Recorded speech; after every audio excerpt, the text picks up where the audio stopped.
അർജുൻ്റെ അന്ത്യകർമ്മങ്ങൾ ഇപ്പോൾ നടന്നുകൊണ്ടിരിക്കുന്നു. അതിനുശേഷം ആളുകൾക്ക് അങ്ങനെ കാണാൻ കഴിയുന്ന അവസരമുണ്ടാകുമെന്നാണ് നമ്മൾ പ്രതീക്ഷിക്കുന്നത്. ഇനി എല്ലാവർക്കും കാണാൻ കഴിഞ്ഞില്ലെങ്കിൽ കൂടി അർജുൻ ഇപ്പോൾ അവസാനമായി എത്തിയിരിക്കുന്ന ഈ മണ്ണിൽ, ഈ വീട്ടിൽ, ഈ പരിസരത്ത് എവിടെയെങ്കിലുമൊക്കെ നിന്നാൽ മതി എന്നുള്ള കണക്കുകൂട്ടൽ ഇപ്പോൾ ആളുകൾക്കുണ്ട്. അങ്ങനെ ഒരു സാന്നിധ്യമായി മാറാൻ വേണ്ടി കൂടിയാണ് ആളുകൾ എത്തിയിട്ടുള്ളത്.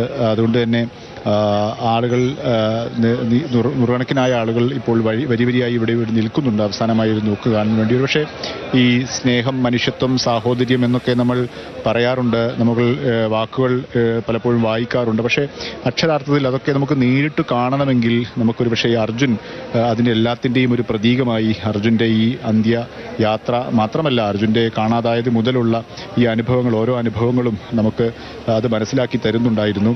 എങ്ങനെയാണ് മനുഷ്യർ പരസ്പരം സ്നേഹിക്കേണ്ടത്, മറ്റൊരാളുടെ വേദന, അപകടം, ദുഃഖം, അതൊക്കെ എങ്ങനെയാണ് നമ്മൾ സ്വയം മറ്റുള്ളവർ നെഞ്ചേറ്റേണ്ടത് എന്നുള്ളതിൻ്റെ ഒരു വലിയ പാഠപുസ്തകമായി അർജുൻ മാറിയിരിക്കുന്നു എന്ന് നമുക്ക് ഈ ഘട്ടത്തിൽ അവസാനം അന്ത്യയാത്ര നടക്കുന്ന ഈ സമയത്തും നമുക്ക് അത്തരം അനുഭവങ്ങളാണ് ഈ മണ്ണിൽ നിന്നും നമുക്ക് പങ്കുവെക്കാനുള്ളത്. നമ്മൾ നേരത്തെയൊക്കെ പറഞ്ഞതുപോലെ അർജുൻ എന്നൊരു പേര് മാത്രം, എന്നൊരു വ്യക്തിയെ ഇവിടെ വാർത്തകളിലൂടെ മാത്രം അറിഞ്ഞ് കാണാൻ വേണ്ടി എത്തിയ, ഇന്നലെ ഒക്കെ ഒരു വാർത്തകൾ നമ്മൾ റിപ്പോർട്ട് ചെയ്തിരുന്നു. ഒരു മലപ്പുറം സ്വദേശിയായ ഒരു 80 വയസ്സുകാരൻ, അദ്ദേഹം ഒരു ട്രക്ക് ഡ്രൈവറായി ജോലി ചെയ്തിരുന്ന ആളാണ്. അർജുൻ സഞ്ചരിച്ച ഷിരൂരിലൂടെ അങ്ങനെ സഞ്ചരിക്കുന്ന, ഗോവയിലേക്കൊക്കെ സഞ്ചരിക്കുന്ന ഒരു ട്രക്ക് ഓടിച്ചിരുന്ന ഒരു ഡ്രൈവറായിരുന്നു അദ്ദേഹം. 10-15 കൊല്ലം മുമ്പ് ആ ജോലിയൊക്കെ ഉപേക്ഷിച്ച് പോയതാണ്. പക്ഷേ ഞാൻ സഞ്ചരിച്ച വഴിയിലൂടെ കടന്നുപോയ ഒരു മനുഷ്യൻ, ഒരു ചെറുപ്പക്കാരൻ ഇതാ മരിച്ചിരിക്കുന്നു എങ്കിൽ അവൻ നിൽക്കുന്ന ഭൂമിയിൽ, അവൻ്റെ വീട്ടിൽ എനിക്കും പോകണം എന്നുള്ളത് മാത്രം ലക്ഷ്യം വെച്ച് അവരെ, നാട്ടുകാരെ, കുടുംബക്കാരെ വെറുതെ ഒന്ന് കാണണം എന്നുള്ള ആഗ്രഹം മാത്രം, അത്തരമൊരു ചിന്ത മാത്രം ലക്ഷ്യം വെച്ച് വന്ന ആ 80 വയസ്സുകാരൻ, മലപ്പുറത്തുകാരനായ ഒരാൾ, അങ്ങനെ അതൊരു ഉദാഹരണം മാത്രമാണ്. അങ്ങനെയാണ് നൂറുകണക്കിനായ ആളുകൾ, ഈ നാട്ടുകാരും അയൽവാസികളും ഒക്കെ ഉണ്ടെങ്കിൽ കൂടി ഇങ്ങനെ അജ്ഞാതരായ മനുഷ്യർ വിവിധ കോണുകളിൽ നിന്നും, കേരളത്തിൻ്റെ വിവിധ ഭാഗങ്ങളിൽ നിന്നും ഇവിടേക്ക് വന്നുകൊണ്ടിരിക്കുന്നു. കിലോമീറ്ററുകളോളം താണ്ടി പ്രായമായവരൊക്കെ ഇവിടെ രാവിലെ മുതൽ തന്നെ എത്തിയത് നമുക്ക് കാണാൻ കഴിഞ്ഞിരുന്നു.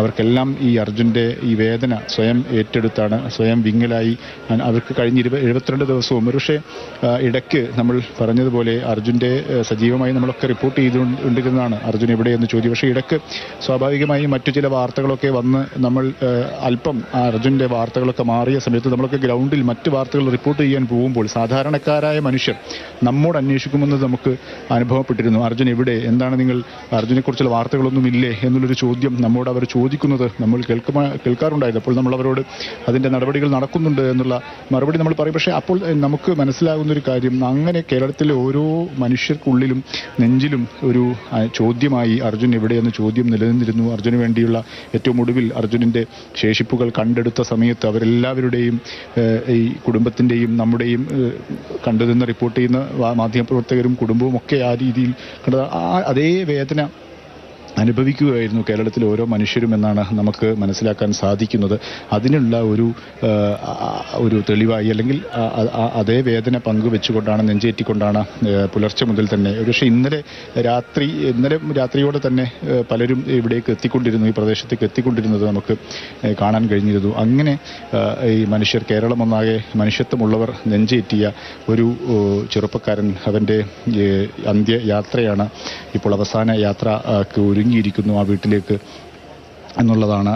ഓർമ്മകളുമായി, കൈനിറയെ ഓർമ്മകളുമായി എത്താറുള്ള ഓരോ അവധിക്കാലവും, അല്ലെങ്കിൽ ഓരോ ട്രിപ്പ് കഴിഞ്ഞും, ജോലി കഴിഞ്ഞും, ഡ്യൂട്ടി കഴിഞ്ഞും 1-2 ദിവസത്തെ വിശ്രമത്തിനായി കൈനിറയെ സന്തോഷങ്ങളുമായി എത്തിയിരുന്ന ആ വീട്ടിലേക്കാണ് അർജുൻ ഇപ്പോൾ മടങ്ങിയെത്തിയിരിക്കുന്നത്. ഒരുപക്ഷെ വീട്ടുകാർ അത് നേരത്തെ തന്നെ കാണാതായ ഒരു ആഴ്ചക്കാലം അവർക്ക് പ്രതീക്ഷയുണ്ടായിരുന്നു, അർജുൻ എവിടെയെങ്കിലും ജീവനോടെ ഉണ്ടാകുമായിരിക്കുമോ എന്നുള്ളൊരു അന്വേഷണം. അതിനുവേണ്ടി അവർ ഓടുകയായിരുന്നു, പല വാതിലുകൾ മുട്ടുകയായിരുന്നു. പക്ഷേ പെട്ടെന്ന് തന്നെ ഒരു 2 ദിവസത്തെ അനിശ്ചിതത്വം കഴിഞ്ഞ് പെട്ടെന്ന് തന്നെ കേരളം അത് ഏറ്റെടുത്തു. പിന്നീട് തുടക്കത്തിലുള്ള ഒരു അമാന്തം മാറ്റിവെച്ചാൽ കർണാടക സംവിധാനങ്ങളും സർക്കാരും മറ്റ് ഉദ്യോഗസ്ഥ സംവിധാനങ്ങളും ഒക്കെ അതിനുവേണ്ടി ഏറ്റെടുത്തു. പിന്നെ നമ്മൾ കണ്ടത് അവിടേക്ക് കേരളത്തിൽ നിന്നും ഉൾപ്പെടെ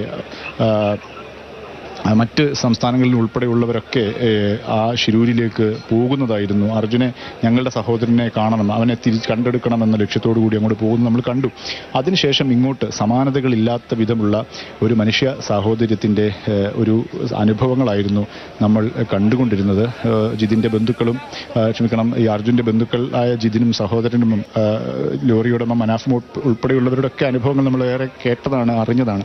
അങ്ങനെ അത് അവരുടെ മാത്രം അനുഭവവും അന്വേഷണവുമായിരുന്നില്ല. കേരളത്തിലുള്ള മുഴുവൻ മലയാളികളുടെയും കേരള മനുഷ്യത്വമുള്ള മുഴുവൻ ആളുകളുടെയും ഹൃദയത്തിലുണ്ടായിരുന്ന അന്വേഷണമായിരുന്നു എന്ന് നമുക്ക് മനസ്സിലാക്കി തരുന്നു ഇന്ന് ഈ വീട്ടിലെ ഈ കാഴ്ചകൾ എന്നുള്ളത് തന്നെയാണ്.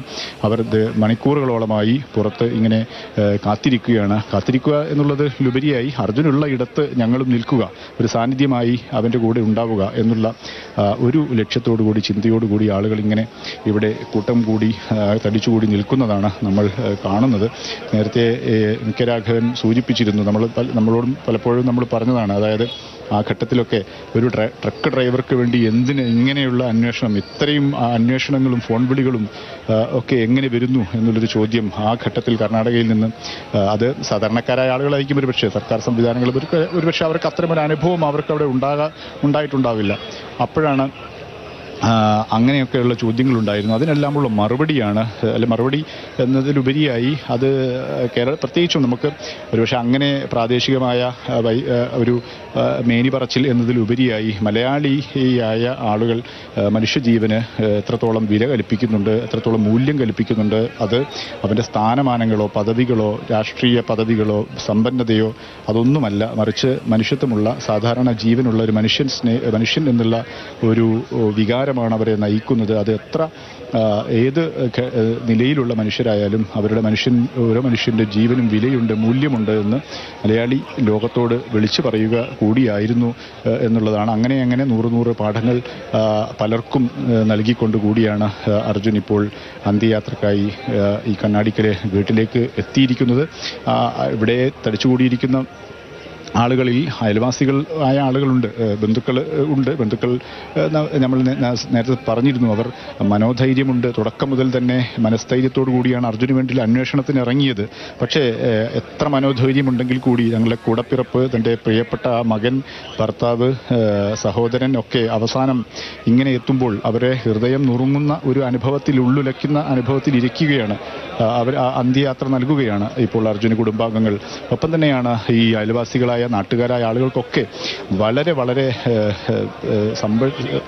സന്തോഷകരമായ അനുഭവങ്ങൾ നൽകിക്കൊണ്ടാണ് അർജുൻ യാത്രയാകുന്നത് എന്നുള്ളത് തന്നെയാണ്. അവൻ്റെ ചെറുപ്പകാലത്തെ തന്നെ ഏറെ ചെറുപ്പത്തിൽ തന്നെ ജോലിയിലേക്ക് പോയി അങ്ങനെ ഒരു കുടുംബത്തിൻ്റെ ഒരു നട്ടെല്ലായി നിൽക്കുന്ന, അല്ലെങ്കിൽ അതിൻ്റെ വളരെ ശക്തി നൽകുന്ന ഒരു പ്രവർത്തനത്തിലേക്ക് ചെറുപ്പത്തിൽ തന്നെ കുടുംബഭാരം എന്ന് വേണമെങ്കിൽ നമുക്ക് പറയാം, അങ്ങനെ തലയിലേറ്റി അല്ലെങ്കിൽ അങ്ങനെ അത്യധ്വാനം ചെയ്തുകൊണ്ട് ജീവിച്ചു പോകുന്ന ചെറുപ്പക്കാരൻ. പക്ഷേ കിട്ടുന്ന ഒഴിവുവേളകളിലെല്ലാം അവൻ നാട്ടിൽ വളരെ സജീവമായിരുന്നു. നാട്ടിലുള്ള സാധാരണ സ്വാഭാവികമായ സൗഹൃദങ്ങൾക്കുപരി ആ സൗഹൃദങ്ങളിലൊക്കെ അവനുണ്ടായിരുന്നു. അതിലുപരി നാട്ടിലൊരു പ്രശ്നം വന്നു കഴിഞ്ഞാൽ അതിന് കൈമൈ മറന്ന് ഇറങ്ങുന്ന ഒരു ചെറുപ്പക്കാരനായിരുന്നു. അങ്ങനെ 2018 പ്രളയ സമയത്ത് അനുഭവങ്ങളൊക്കെ നാട്ടുകാർ നമ്മോട് പങ്കുവച്ചിരുന്നു.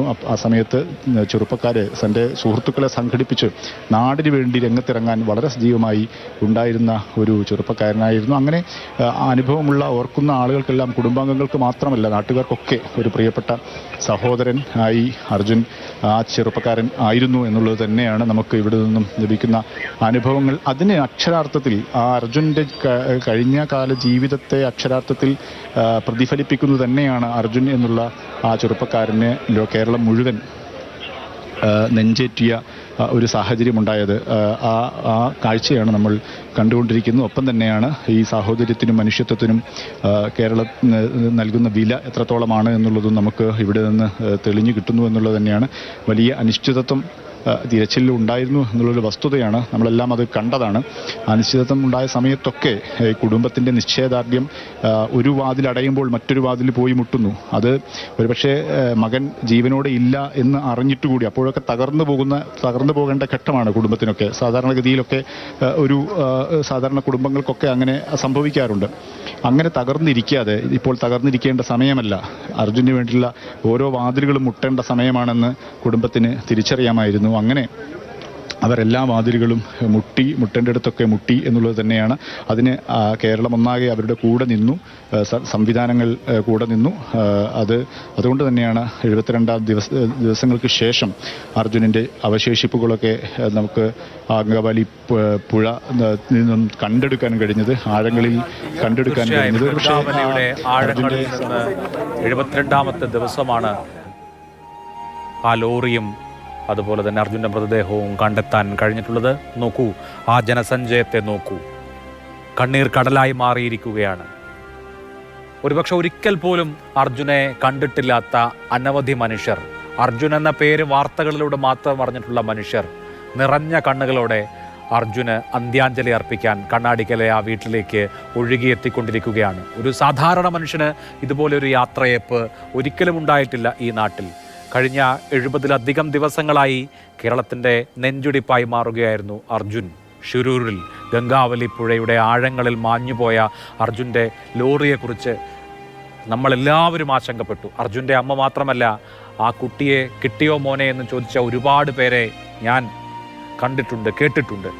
അങ്ങനെ കേരളത്തിൻ്റെ ആകെ വികാരമായി മാറി അർജുൻ.